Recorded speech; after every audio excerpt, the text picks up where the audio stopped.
should be as the wicked that be far from thee. Shall not the judge of all the earth do right? And the Lord said, if I find in Sodom 50 righteous within the city, then I will spare all the place for their sake. And Abraham answered and said, behold, now I have taken it upon me to speak unto the Lord, which am but dust and ashes. Peradventure there shall lack 5 of the 50 righteous. Wilt thou destroy all the city for the lack of 5? And he said, if I find there 40 and 5, I will not destroy it. And he spake unto him yet again and said, peradventure there shall be 40 found there. And he said, I will not do it for 40's sake. And he said unto him, oh, let not the Lord be angry, and I will speak. Peradventure there shall 30 be found there. And he said, I will not do it if I find 30 there. And he said, behold, now I have taken upon me to speak unto the Lord. Peradventure there shall be 20 found there. And he said, I will not destroy it for 20's sake. And he said, oh, let not the Lord be angry. I will speak yet but this once. Peradventure 10 shall be found there. And he said, I will not destroy it for 10's sake. And the Lord went his way as soon as he had left communing with Abraham, and Abraham returned unto his place. Now think about this. This is a prayer for his family. This is Abraham talking to God. And I know in the Old Testament often it feels different because they aren't talking to God in the way maybe that we are accustomed to talking to God. But this is Abraham talking to God. He is communing with God. He is praying. God's coming to destroy the wicked cities of Sodom and Gomorrah. But first, Abraham prayed. And Abraham was able to, if you'll give me a little liberty, essentially barter with God. Which is a pretty bold thing to do, I might add. I love how he over and over, let not the Lord be angry. I've taken it on myself to speak, so, well, here goes. Starts with 50 and works all the way down to 10. If there be 10 righteous, will you destroy it for 10? Why did Abraham do that? Why did he do that? And there's a couple of reasons. Kind of one implied and one for sure. He cared for the people of the city. Remember, Abraham was a righteous man. I'm sure Abraham knew of the wickedness of the city. I don't think he was surprised that they were doing wicked things as close as he was to where Sodom and Gomorrah was. I don't think it was a matter of he was naive to what was happening. But just because they are wicked didn't mean that Abraham hated them and wanted them destroyed. He still cares. He still would have rather see them turn to God than destroyed for their wickedness, which really is a lesson that we ought to learn. Because I know that our world is wicked. I'm not blind to it. I know that our world is wicked, but that does not mean that as a Christian we should, desire to see them destroyed for their evil. It means that I should pray for them to turn to God. Abraham pleaded with God. The other reason that we can see clearly is that he cared for his family. Because while there are other people in Sodom and Gomorrah who are going to get destroyed when God does this, Abraham knew that Lot was there. And while Lot may not have been living how he should, and while Lot had, when the two of them divided and Lot chose the plains, while Lot had moved into the city, and as we see reading about him there, was living like the world and was doing the same things, it was still Abraham's family. He still cared. Again, a bit of a side note, but worth mentioning, your family may not always act the way, act and do what you think they should, or they may not always live the way that they ought to live, but that shouldn't change the fact that you care and pray for them. So he prayed, and more than just prayed, again, pleaded with God. Abraham kind of put himself out there a little bit. Putting himself in a place that he's saying, God, don't be angry with me for begging this of you. For his family. And it worked. I tell you something, God didn't have to agree to a number in the first place. Beyond that, God didn't have to keep agreeing to lessen the number. I mean, God could have told them, absolutely not. I came here to destroy them for their wickedness, and that's exactly what I'm going to do. God had no obligation to agree to this, and beyond that, God had no obligation to then when there wasn't those 10 righteous, God had no obligation to allow Lot to escape. You know why he agreed? You know why he then drug Lot and his family out of the city? And I believe this wholeheartedly. God went and got Lot and his family out of the city because the effectual, fervent prayer of a righteous man availeth much. It worked for Abraham as he prayed for his family. His family that was away from God, his family that was living in sin. It worked when Abraham prayed for his family. That ought to be an encouraging thing for you and I. Because I know I have family that where they are is mixed up in the wickedness of the world. Some that claim to know Christ, others that don't, but a whole lot of them that I'm praying for constantly. And I can look to an example like Abraham, a man who prayed for his family, and see it works. And I know I'm not alone in that. I know that there are people here that have family that you know are a mess. Or maybe family members that you know are lost, that they've never accepted Christ, or family members that you know maybe they give a profession of faith, but they're living in sin, or they're have made a mess of things, but you desire to see them to turn to God. The effectual fervent prayer of a righteous man availeth much. Don't give up. I think a lot of times the problem is, you see with Abraham, how often he comes to God and, taking this upon myself, so I'm going to speak, or God, don't be angry. We don't want to risk that. I don't want to make God angry by coming to him too much. So I prayed for my family member. God didn't answer immediately, so I'm going to back off. Abraham didn't give up. It didn't happen the first time he asked God. It's not like it was just he came to God saying, will you save the city for 50? God knew why he was asking. God could have just stopped him and said, look, I'm going to take Lot out. Don't you worry. But he just kept going to God. The effectual, fervent prayer of a righteous man availeth much. It worked for Abraham. Number 2, it worked for Abraham when he prayed for his family. It worked for Daniel when he prayed for protection. Turn to Daniel chapter 6. Daniel chapter 6. How many of you are singing the song in your head of the chapter of the books of the Bible? I say that because that's what I was doing at that moment, to remember which ones were ahead of it and before it. Daniel chapter 6. I'm going to start reading in verse 10. Now when Daniel knew that the writing was signed, he went into his house, and his windows being opened in his chamber toward Jerusalem, he kneeled upon his knees 3 times a day and prayed and gave thanks before his God, as he did aforetime. Then these men assembled and found Daniel praying and making supplication before his God. Then they came near and spake before the king concerning the king's decree. Hast thou not signed a decree that every man that shall ask a petition of any god or man within 30 days, save of thee, O king, shall be cast into the den of lions? The king answered and said, the thing is true, according to the law of the Medes and the Persians, which altereth not. Then answered they and said before the king, that Daniel, which is of the children of the captivity. You can just hear the attitude in that Daniel, which is of the children of the captivity of Judah, regardeth not thee, O king, nor the decree that thou hast signed, but maketh his petition 3 times a day. Then the king, when he heard these words, was sore displeased with himself, and set his heart on Daniel to deliver him, and he labored till the going down of the sun to deliver him. Then these men assembled unto the king, and said unto the king, Know, O king, that the law of the Medes and the Persians is that no decree nor statute with the king which the king establisheth may be changed. Then the king commanded, and they brought Daniel and cast him in the den of lions. Now the king spake and said unto Daniel, Thy God to whom thou servest continually, he will deliver thee.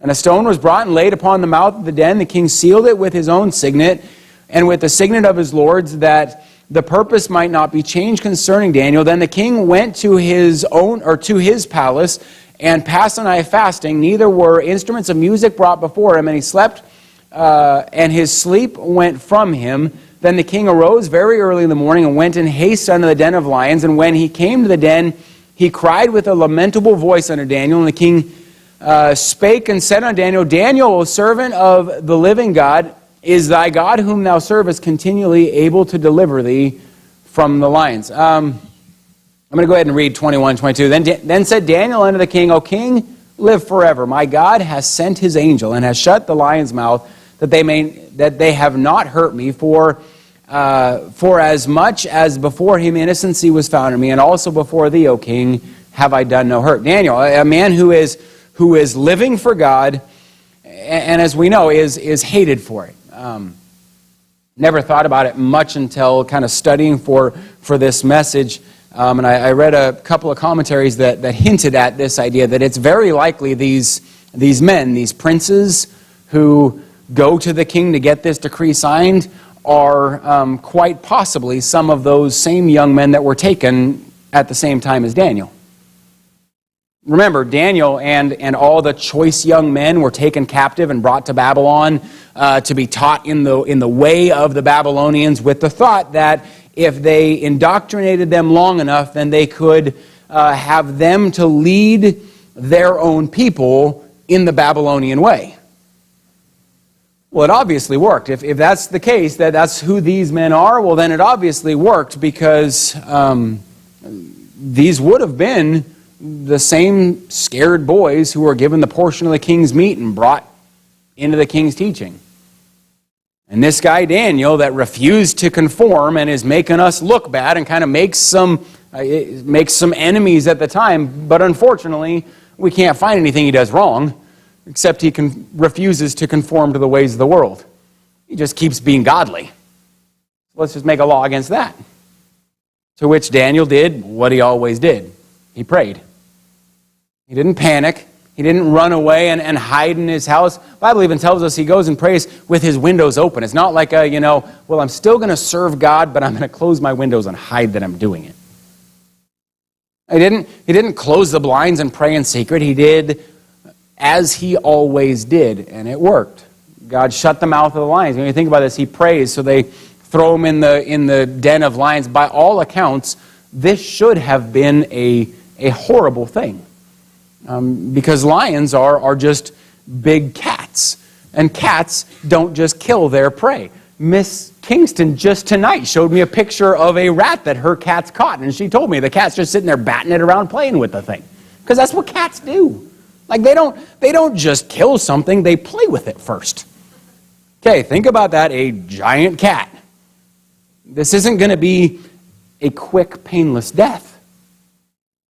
I mean, this is going to be, a cat normally kills a mouse by like blunt force trauma, just beating it until it finally stops moving. That's by all accounts, and I'm not trying to be, gross with this, but by all accounts, that's what should have happened here. That's what everyone expected to happen. And they expected Daniel to be mauled. But prayer worked, and instead God shut the mouth of the lions, and Daniel wasn't touched. It worked.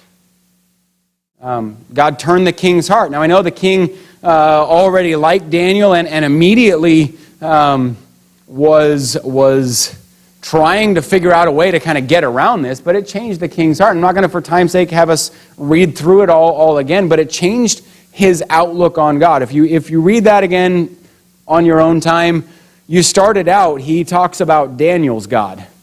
By the end of it, he's talking about the God. He's changed his outlook on this. It's as if at the beginning, it's Daniel, your God is good, that's good for you. But through this, he revealed that Daniel's God was good for all. Daniel prayed, and it worked. Prayer works. God dealt with his enemies. Daniel didn't have to seek revenge. It's not as if you don't see Daniel pulled from the lion's den and going, now I got to get those guys. I'm going to find some way to get them back. I'm going to find some way to get... They tried to have me killed. No, he didn't do that, did he? Excuse me. The king did. Daniel didn't have to watch his back to make sure that those guys wouldn't try to come after him again. Had the king not thrown them into the lion's den, you would think that when this idea didn't work, they're just going to start looking for another way to get him. Because that's just going to make them hate Daniel more. Because he just made you look really bad. Daniel didn't have to worry about any of that. Because Daniel prayed for protection in the worst of circumstances. And it worked. Because the effectual fervent prayer of a righteous man availeth much. I can tell you that's true for you and I as well. Just like Abraham, we can pray for our loved ones, and God hears and it works. And we can pray for protection in the worst of situations, and it works. Does that always mean that God's going to answer in the same way? No. Daniel, does it always mean that God will keep you from any harm? No. Does it always mean God's going to answer in the way you wanted? No. Daniel still had to go into the lion's den. I'm sure he would have preferred not. But he prayed for protection, and it worked. Number three, third example I want us to look at is Peter. Turn over to Acts chapter 12 with me, if you would.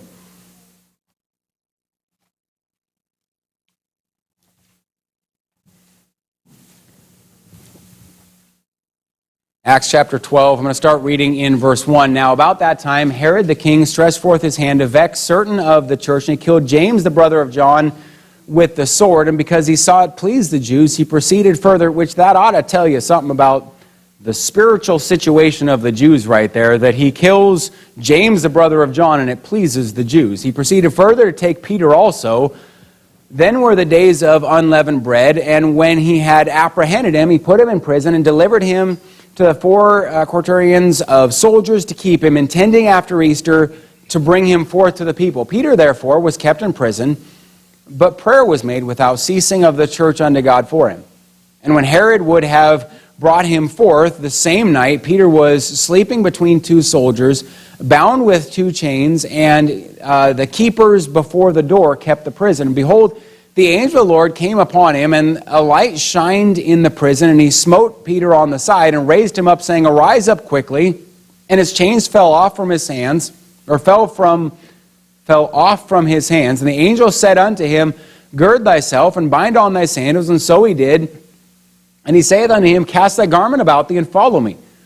And he went out and followed him, and wist not that it was true which was done by the angel, but thought he saw a vision. When they were past the first and second ward, they came to the iron gate that leadeth unto the city, which opened to them of his own accord. And they went out and passed on through one street, and forthwith the angel departed from him. So here's Peter in prison. And again, this idea of it doesn't always happen the time we want. Peter probably would have preferred not to be in prison. I think from that we can kind of conclude that he's been there for a little bit, because it talks about that this is the night before he's supposed to be executed. So it's not like, he's put in prison and that same night God gets him out. He's been there a bit. He's in line to be executed, but this example, it isn't Peter praying for himself, it's the church that was praying for him. And God delivers him from the prison, though they weren't expecting it. I've pointed this out in messages before. They prayed expecting that God would not answer. Peter was shocked. We see that where we just read. It's talking about that Peter didn't know what was going on. He thought it was a vision. The angel's leading him out of the prison, and Peter doesn't think it's real. I can see Peter asking the angel, pinch me or something, so I can see if this is a dream or not. This just seems weird. I love the details the Bible gives. That he's told to gird his shoes. So the angel is hey, put your shoes on, grab your coat. We're going to go outside. But he's thinking this is all a dream. I can see him, asking the angel, will you pinch me? Make sure this is really stopping by another cell on the way out. Am I really walking out right now? Is this happening?